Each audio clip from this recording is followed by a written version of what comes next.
les jeux d'athlétisme que les Romains n'aimaient pas. Il n'y avait pas beaucoup d'effectifs. Si vous savez qu'il existait, donc vous préférez aller assister au combat des gladiateurs.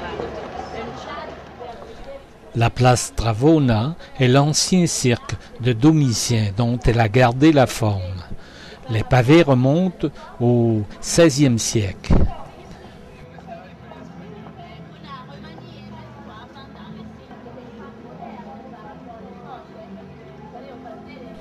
La place est agrémentée en son centre de la Fontaine des Fleuves, une œuvre d'Hubernin flanquée de 4 statues représentant le Nil, le Gange, le Danube et le Rio de la Plata.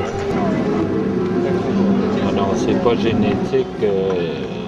Les parents ont fait voyager. Pas ça. Oui, mais on fait voyager. Et les femmes vérifient, voici le conjoint.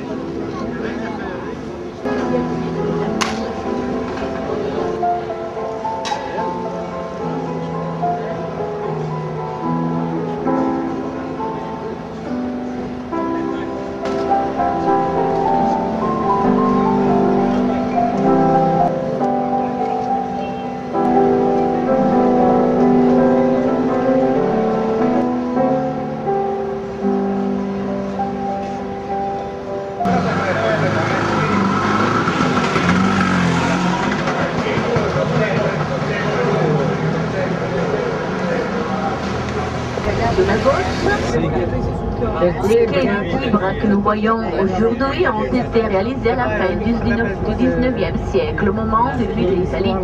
Avant, il y avait souvent le 2e siècle. Ici sur la gauche,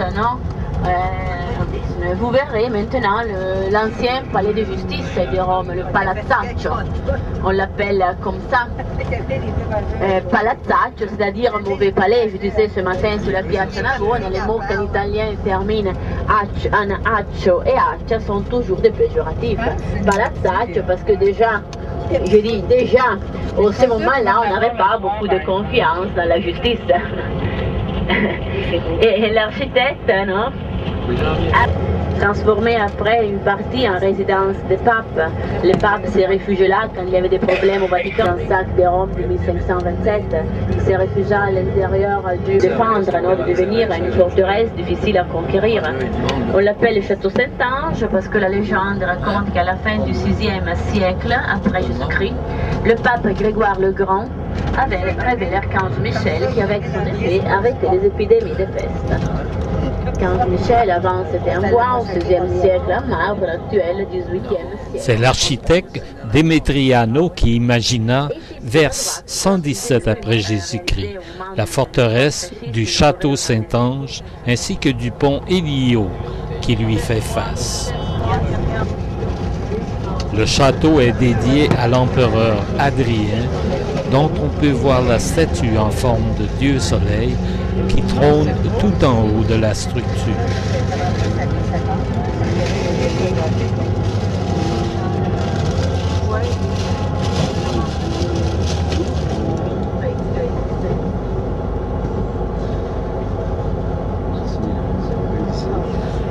Le château est maintenant la propriété du Vatican. Il fut alors transformé en prison en l'an 1277 et relié au Vatican par un passage secret dénommé Passetto. C'est là qu'il y a enterré. En quelle année? Non. En silence. Passé la Plaza Venezia, nous apercevons le monument à Victor Emmanuel II, mieux connu sous le nom de Altare della Patria.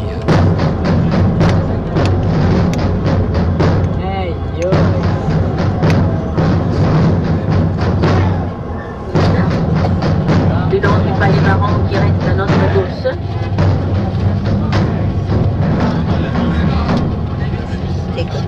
Et à la fin du 19e siècle, au moment de l'unité d'Italie, on avait réalisé ce grand monument en honneur du premier roi d'Italie, Victor Emmanuel II.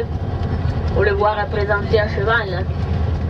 Regardez bien, les statues qu'il y a sur la droite représentent les luttes, par contre les statues sur la gauche représentent les victoires. Le roi à cheval, c'est quand même une statue colossale parce que la moustache du roi mesure 1 mètre de premier étage pour parler à la foule. Ça, c'est le célèbre balcon. C'est de là qu'il avait annoncé l'entrée en guerre de l'Italie. Hein. Et quand au 19e siècle, on avait restauré la place, on avait bâti, mettons un reste sur notre droite, un palais sur notre gauche, pardon, un palais qui rassemble au palais Venise, le palais où il y avait le siège de l'assurance générale.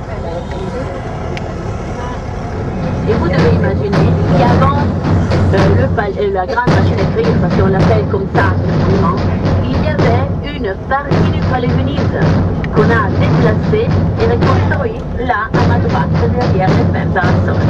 À l'intérieur de ce palais, aujourd'hui, il y a la bibliothèque d'histoire de l'art et d'archéologie. Et voilà ce monument en face de nous.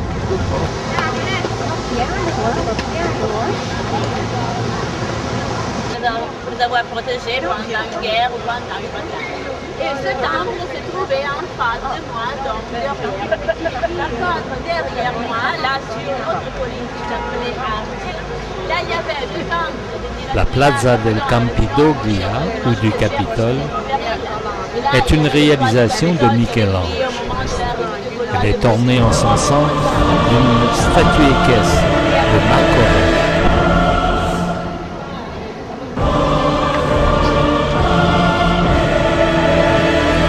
Au fond de la place, on retrouve le palais sénatorial du conseil de la commune de Rome.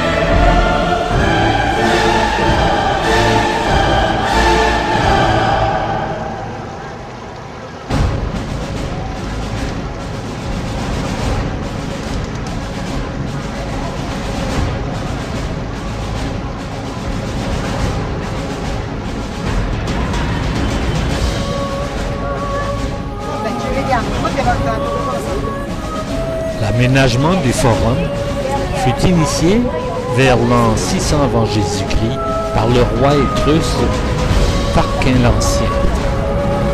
Il comporte des bâtiments de toutes les époques, dont certains, très anciens, sont toujours enfouis.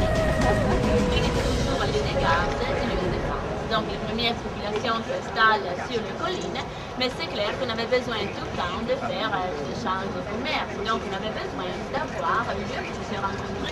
Et donc à l'époque du roi d'Étrusque, il sera choisi cette partie de Rome. D'abord une vallée marécageuse dessinée par Diaviso, qui était dans le livre. La partie en brique est le Palatin. Là, après, vous avez le côté du temple des Castors et Pollux, les 3 colonnes. Et à côté, l'arc, bâti à l'époque d'Auguste, disparu, qui s'est trouvé où il y a le pavage blanc, c'est-à-dire.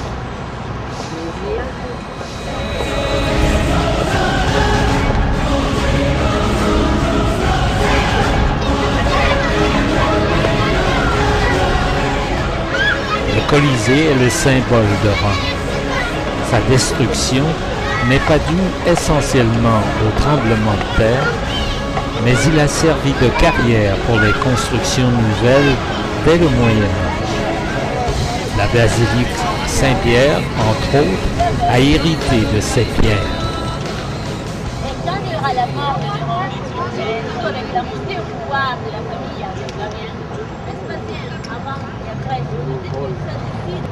Donc on commence à construire le Colisée vers le 72 après Jésus-Christ, inauguré mais pas encore terminé, 8 ans après, pendant l'année 80, avec des jeux selon la légende qui avaient duré plus ou moins 100 jours et pendant lesquels on tuait plus de 5000 faux. Vous disiez inauguré mais pas encore terminé, car d'habitude les Romains préféraient faire les inaugurations avant.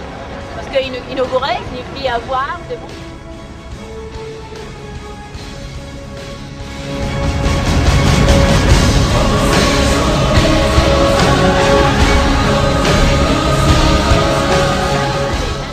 Des fondations, parce que les forts, on les mettait dans les fondations avaient été créées au IIe siècle à France, sud la Reine, et là vous avez ça, non? Et Vous devez savoir, quand on a fouillé dans le Colisée au 19e siècle, là on avait trouvé des plantes tropicales. On parle plus ou moins de 350 variétés de plantes tropicales réservées à l'empereur et à sa suite.